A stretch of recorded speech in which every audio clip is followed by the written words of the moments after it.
Okay, different kinds of goods அப்படின்னு பார்த்தீங்கன்னா நிறைய கூட்ஸில் நிறைய டைப்ஸ் இருக்குது. அதோட ஃபஸ்ட் ஒன் தான் free and economic goods. Okay, free and economic கூட்ஸில் நமக்கு எதெல்லாம் நமக்கு வந்து ஃப்ரீ ஆஃப் காஸ்ட் கிடைக்குதோ அதுதான் free goods or economic goods அப்படின்னு சொல்கிறோம். ஓகேவா, அதில் நம்ம என்ன சொல்லலாம், ஏர் அண்ட் சன்ஷைன் கூட நமக்கு ஃப்ரீயாக தான் கிடைக்கிது. நம்ம அதெல்லாம் போய் காசு கொடுத்து வாங்குறது இல்லை இல்லையா. ஒரு காலத்தில் வாட்டர் ஃப்ரீ கூட இருந்தது, ஆனால் இப்போ வாட்டர் வந்து ஃப்ரீ குட் கிடையாது. ஏன்னா we are paying for water நம்ம காசு கொடுத்து வாங்குகிறோம் இல்லையா. ஸோ அதுதான் ஃப்ரீ குட் ஒரு எக்கனாமிக் குட்னு சொல்கிறோம். அண்ட் தென் நோபல் லாரெட்னா a person who receives Nobel Prize. ஓகேவா, மில்டன் ஃப்ரீட்மேன் வந்து he is a Nobel laureate. அவர் என்ன சொல்கிறாருன்னா, there is no such thing as a free lunch அப்படின்னு சொல்கிறார். அப்படின்னா நமக்கு எதுவுமே ஃப்ரீயாக கிடைக்காது அப்படின்னு சொல்கிறாரு. இப்போ வந்து நம்ம காற்றே எடுத்துக்கோங்க. நம்ம வந்து காற்று வந்து அது வந்து பொல்யூஷன் ஆகாமல் நம்ம வந்து அது வந்து பாதுகாப்பாக வச்சுக்கலைன்னா அது வந்து சுவாசிக்க முடியாது இல்லையா. So we can breathe like polluted air இல்லையா. So that's why is saying எதுவுமே நமக்கு ஃப்ரீயாக கிடைக்காது, indirectly we are paying for everything அப்படின்னு சொல்கிறாரு. ஓகேவா, and then someone can benefit from an externality or from a public good, but someone else has to pay the cost of producing these benefits அப்படின்னு சொல்கிறாங்க. அப்படின்னா இப்போ வந்து நம்ம free good, இப்போ வந்து நம்ம வந்து ஒரு பப்ளிக் பார்க்கில் விளையாடுறோம், பே பண்ணாமே போய் பப்ளிக் பார்க்கில் போய் நம்ம யூஸ் பண்ணுறோம் அப்படின்னா நம்ம வந்து அது பே பண்ணலன்னு சொல்ல முடியாது இல்லை. நம்ம இன்டெரக்டாக நம்ம வந்து நம்ம பே பண்ண டேக்ஸில் தான் கவர்மெண்ட் என்ன பண்ணியிருப்பாங்க, எல்லா பப்ளிக் பார்க்காக இருந்தாலும் ஹாஸ்பிட்டலாக இருந்தாலும் எல்லாமே இது பண்ணியிருப்பாங்க இல்லையா. அதே மாதிரி எதையுமே நம்ம வந்து அதுதான் என்ன சொல்லுவோம்னா ஆப்பர்ச்சுனிட்டி காஸ்ட் அப்படின்னு சொல்லுவோம். நமக்கு வந்து டைரெக்டாக பே பண்ணியிருக்க மாட்டோம், ஆனால் இன்டைரக்டாக வந்து நமக்கு அது வந்து பே பண்ணியிருப்போம். ஸோ அதுதான் free good and economic goods. ஓகேவா, and coming to difference between public goods and private goods அப்படின்னு என்னென்னு பார்த்தீங்கன்னா, பப்ளிக் குட்னு உங்களுக்கு தெரியும், நம்ம வந்து லைக் எல்லாமே யூஸ் பண்ணுற மாதிரி இருக்கும். இப்போ ஒரு கவர்மெண்ட் ஹாஸ்பிட்டல் எடுத்துக்கிட்டிங்கன்னா எல்லாருக்குமே அது வந்து அவைலபிளாக இருக்கும் இல்லையா. நம்ம எல்லாருமே போய் லைக் காஸ்ட் இல்லாமல் எந்த ஒரு ஃபீ பே பண்ண தேவையில்லை. ஸோ அது மாதிரி everyone can use that. அதே மாதிரி ப்ரைவேட் குட் அப்படின்னு பார்த்தீங்கன்னா a good consumed by a single person or a household. Private குட்னா வந்து இப்போ வந்து நீங்கள் வந்து ஒரு கார் வாங்கியிருக்கீங்க, ஓகேவா, நீங்கள் காசு கொடுத்து கார் வாங்கியிருக்கீங்க, அது வந்து நீங்கள் மட்டும்தான் யூஸ் பண்ண முடியும், உங்களோட பெர்மிஷன் இல்லாமல் யாரும் அதை யூஸ் பண்ண முடியாது. அதுதான் ப்ரைவேட் குட். ஓகேவா, பப்ளிக் குட்னா ஒரு பப்ளிக் பஸ் எடுத்துக்கிட்டீங்கன்னா every one can use the private bus, sorry அதான் கவர்மெண்ட் பஸ் இல்லையா. So that is the difference between public goods and private goods. ஓகேவா, அண்ட் தென் இங்கே வந்து ஸ்பில் ஓவர் பெனிஃபிட்ஸ் இருக்கும், இங்கே வந்து ஸ்பில் ஓவர் பெனிஃபிட்ஸ் இருக்காது. ஓகே, ஸ்பில் ஓவர் பெனிஃபிட்ஸ்னால் என்னென்னா லைக் எவ்ரி ஒன் இஸ் எல்லாருமே அதுக்கு வந்து இன்டெரக்டாக பே பண்ணியிருப்பாங்க, ஆனால் இங்கே வந்து அது மாதிரி பே பண்ணியிருக்க மாட்டாங்க. ஓகேவா, இங்கே வந்து non rival in consumption of and non excludable அப்படின்னு சொல்கிறாங்க. இங்கே வந்து நான் ட்ரைவலில் இங்கே எந்த ஒரு போட்டியும் இருக்காது, எல்லாருமே அதை யூஸ் பண்ணுறதுக்கு காமனாக இருக்கும். வேறு ப்ரைவேட் குட்ஸ் வந்து அது கன்சம்ஷனில் வந்து அது கன்சியூம் பண்ணுறதுல வந்து மேபி சம் ரைவல் இருக்கும். ஓகேவா, so that is the difference between public goods and private goods. ஓகேவா, on the other hand economic goods are not available in plenty, they are scarce in supply, man has to spend money into own or use them அப்படின்னு சொல்கிறாங்க. So economic goods வந்து இப்போல்லாம் நிறைய பிளென்ட்டியாக இல்லை அப்படின்னு சொல்கிறாங்க. அப்படின்னா இப்போ வந்து நம்ம ஒரு நல்ல மெயின் சிட்டிஸ்லேயே எடுத்துக்கோங்களேன், மெயின் சிட்டிஸில் ரொம்ப பொல்யூஷன் நிறைய இருக்கிறதுனால என்ன பண்ணுறாங்கன்னா மோஸ்ட் ஆஃப் தம் வந்து தேர் வேரிங் மாஸ்க். ஓகேவா, அது வந்து நம்ம வந்து நேச்சுரல் ஏர், ஒரு க்ளீன் ஏர் அப்படிங்கிறது இல்லை, ஏன்னா நம்ம அதை வந்து பாதுகாப்பாக வச்சுக்கல. ஸோ எல்லா எக்கனாமிக் குட் வந்து பிளென்ட்டியாக இருக்காது அப்படின்னு சொல்கிறாங்க, நிறையா இல்லை, கம்மியாகிக்கிட்டே வருது அப்படின்னு சொல்கிறாங்க. Okay, and coming to the next one, consumer goods and capital goods. So consumer goods and capital goods என்னென்னு பார்த்தீங்கன்னா ரெண்டுமே ஹியூமனோட வாண்ட்ஸை வந்து சாட்டிஸ்ஃபை பண்ணுது. நமக்கு என்னென்னலாம் டைரெக்டாக நம்ம வந்து யூஸ் பண்ணுறோமோ அதுதான் கன்சியூமர் கூட்ஸ் அண்ட் கேபிட்டல் கூட்ஸ்னு சொல்கிறோம். அண்ட் தென் அதில் கன்சியூமர் கூட்ஸ் வந்து என்னென்னு பார்த்தீங்கன்னா டிவி, ஃபர்னிச்சர், ஆட்டோமொபைல் எல்லாமே வந்து ஒரு ஃபினிஷ்டு கூடு. நம்ம வந்து அது வந்து டைரெக்டாக வந்து யூஸ் பண்ணிக்கிறோம். வேறு கேபிட்டல் கூட்ஸ் அப்படின்னா என்னென்னு பார்த்தீங்கன்னா, அது வந்து நம்ம வந்து டைரெக்டாக யூஸ் பண்ண முடியாது. ஆனால் அது வந்து ஒரு ஒரு லைக் ஒரு ஃபைனல் கூடு தயார் பண்ணுறதுக்கு அது வந்து நம்ம யூஸ் பண்ணுறோம். ஃபார் எக்ஸாம்பிள் அவங்க என்ன சொல்லியிருக்காங்கன்னா, மெஷின்ஸ். இப்போ ஒரு காருக்குள்ளே வந்து நிறைய மெஷின்ஸ் இருக்கும் இல்லையா? ஒரு கார் மேனுஃபேக்சர் பண்ணுறதுக்கு நிறைய இன்ஸ்ட்ருமெண்ட்ஸ் தேவைப்படுது, நிறையா மெஷின்ஸ் தேவைப்படும். அந்த மெஷின்ஸ் எல்லாம் மேனுஃபேக்சர் பண்ணுற இடம் தான் பண்ணுறது தான் கேபிட்டல் கூட்ஸ் அப்படின்னு சொல்கிறோம். அது வந்து நம்ம யூஸ் பண்ண மாட்டோம், பர்சனலாக யூஸ் பண்ண மாட்டோம். அது வந்து ஒரு கார் தயார் பண்ணுறதுக்கு வந்து அந்த வந்து கூட்ஸ் வந்து யூஸ் பண்ணுவாங்க. இப்போ டயர்னு வச்சுக்கோங்களேன். டயரு நம்ம வந்து வெறும் டயராக வீட்டில் வச்சுருந்தா நமக்கு வந்து அது யூஸ் ஆகாது. ஆனால் அது வந்து ஒரு மேனுஃபேக்சரிங் கம்பெனியில் அவங்க வந்து அதை யூஸ் பண்ணுவாங்க. அது வந்து ஏன்னா ஒரு ஃபைனல் குட், ஒரு காரை தயார் பண்ணுறதுக்கு யூஸ் ஆகுது. So that is called capital goods. So difference என்ன? கன்சியூமர் குட்ஸ்னால் நம்மளுக்கு வந்து அந்த குட்ஸ்லாம் நமக்கு டைரெக்டாக சாட்டிஸ்ஃபை பண்ண முடியும். நம்மளோட ஹியூமன் வாண்ட்ஸ் வந்து டைரெக்டாக சாட்டிஸ்ஃபை பண்ணும். அதுதான் கன்சியூமர் குட்ஸ். நம்ம எக்ஸாம்பிள் என்ன சொல்லலாம்? TV, chair, table, everything. whereas capital goods, it will not directly satisfy the human wants but helps to produce the consumer goods. Okay va? So that is about consumer and capital goods. And coming to perishable goods and durable goods. So perishable goods அப்படின்னா, பெரிஷபிள்னா short leave time. ஓகேவா? ஒரு குறிப்பிட்ட time வரைக்கும் தான் நம்ம அதைய வச்சுருக்க முடியும். ஃபார் எக்ஸாம்பிள் ஃப்ளவர்ஸ் எல்லாம் வந்து நம்ம எத்தனை நாள் வச்சுக்க முடியும்? ஒரு 2 days மேக்ஸிமம் வச்சுக்க முடியும் இல்லையா? அதுக்கப்புறம் வந்து அதை நம்ம யூஸ் பண்ண முடியாது. அதுதான் பெரிஷபிள் கூட்ஸ். அப்புறம் வந்து நம்ம வெஜிடபிள்ஸ், காய்கறியாக இருந்தாலும் ஒரு மீட் இருந்தாலும் எல்லாமே வந்து பெரிஷபிள் கூட்ஸ் வரும். ஏன்னா நம்ம அது வந்து ஒரு 2-3 டேஸ்க்கு மேலே வந்து அது யூஸ் பண்ண முடியாது. மேக்ஸிமம் ஃப்ரிட்ஜில் வச்சா ஒரு 1 week இருக்கும், அதுக்கு மேலே யூஸ் பண்ண முடியாது. அதுதான் பெரிஷபிள் கூட்ஸ். வேறு டியூரபிள் கூட்ஸ் அப்படின்னா என்னென்னு பார்த்தீங்கன்னா, நம்ம அது வந்து நிறைய நாளுக்கு we can use that for very long time.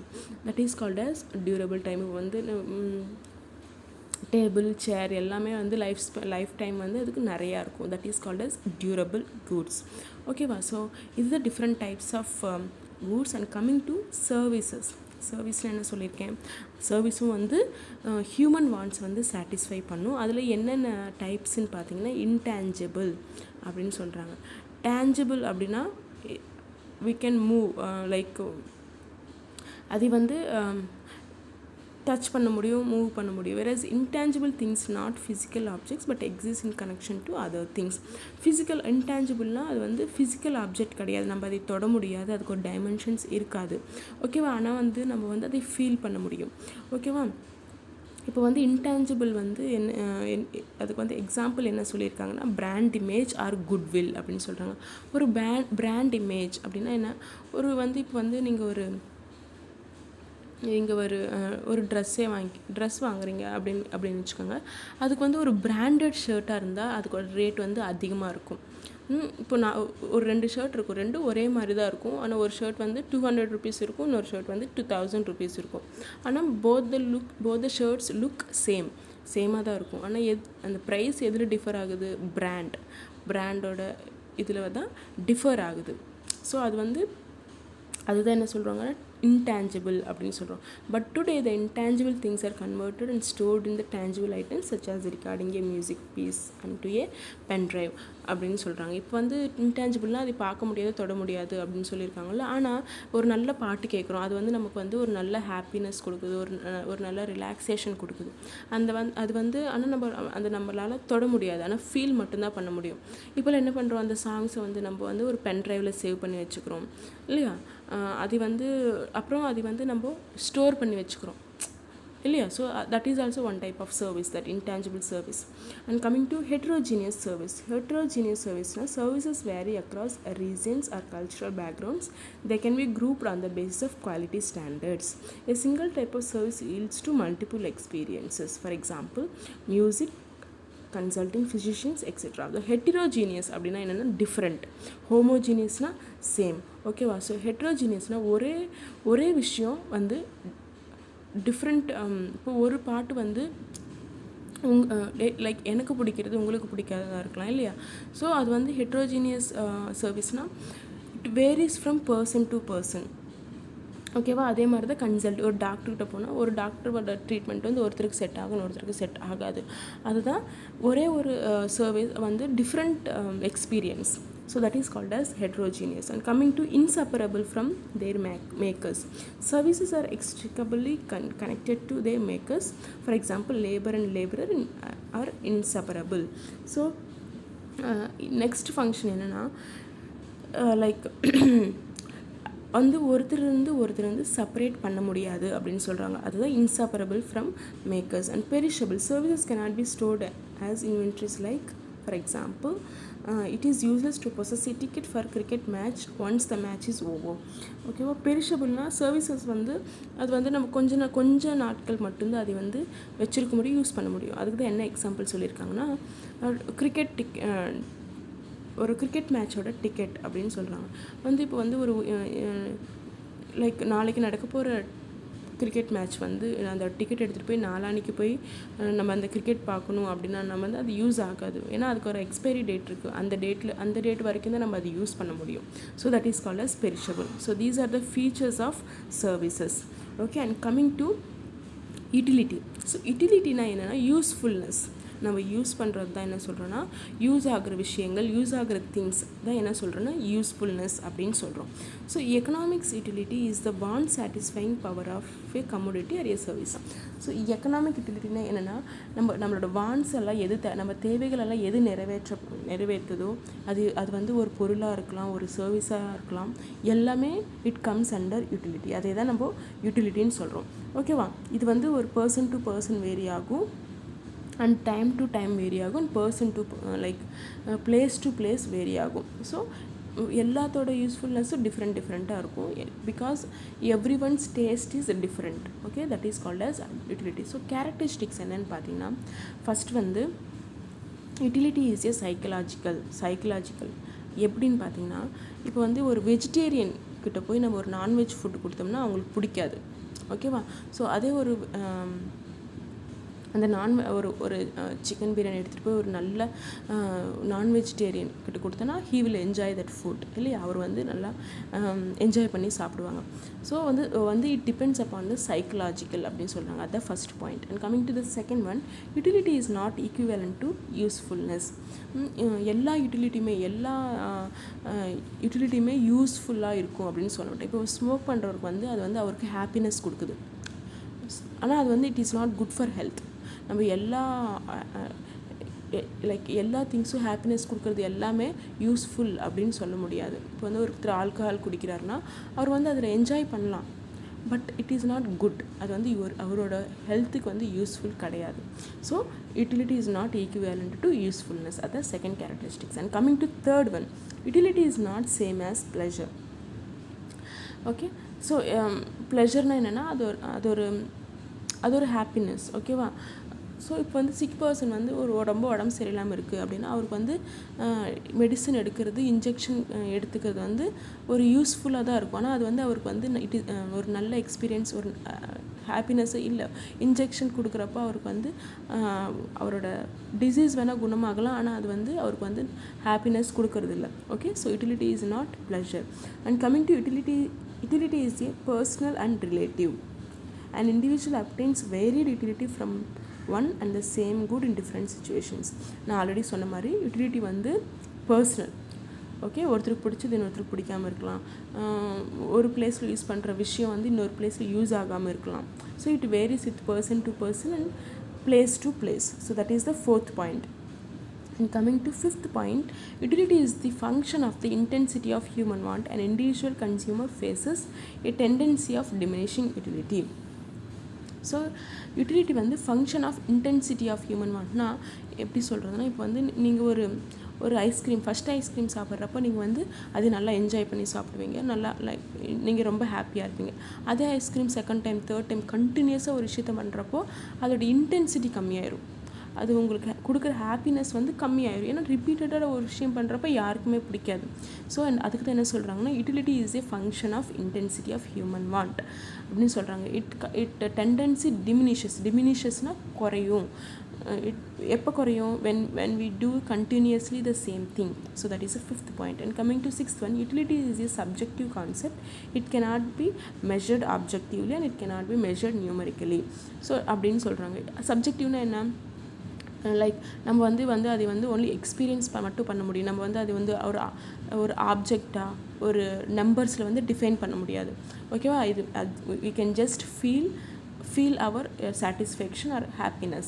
Okay, so that is the sixth point. And coming to utility has no ethical or moral significance அப்படின்னு சொல்கிறாங்க. எத்திக்கல்னால் ஒரு நியாயம், அது நியாய அநியாயங்கள் கிடையாது அப்படின்னு சொல்கிறாங்க. ஏன்னா அதுக்கு ஒரு எக்ஸாம்பிள் கொடுத்துருக்காங்க.